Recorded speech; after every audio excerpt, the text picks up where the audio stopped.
రవాణా శాఖ మంత్రివర్యులైన పొన్నం ప్రభాకర్ గారికి 2.5 సంవత్సరాలు అవుతుంది అధికారంలోకి వచ్చి.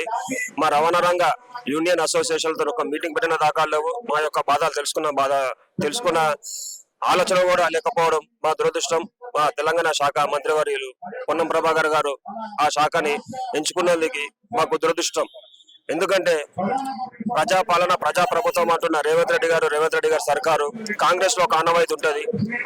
6 నెలల కన్నా కనీసం సంవత్సరానికన్నా కార్మిక సంఘాలతోని ఒక రివ్యూ మీటింగ్లు పెట్టి వారి యొక్క సమస్యలు తెలుసుకొని గతంలో వైఎస్ఆర్ ఏ రకంగా అయితే సమస్యలు తీర్చుకునే దిశగా అడుగులు వేశారు, ఈ కాంగ్రెస్ ప్రభుత్వం రేవంత్ రెడ్డి గారి సర్కారు మాత్రం ఆ భిన్నంగా ఉండేది.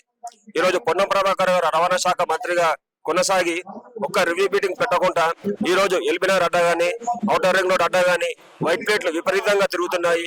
ఐటీ సెక్టార్ లో other state vehicles Karnataka, Delhi, Bombay అదే విధంగా తమిళనాడు ఇలా అనేకమైన 28 రాష్ట్రాలకు వెళ్ళి వాహనాలు అన్ని ఇక్కడ తిరుగుతున్నా కూడా అధికారంలోకి సోయి లేదు.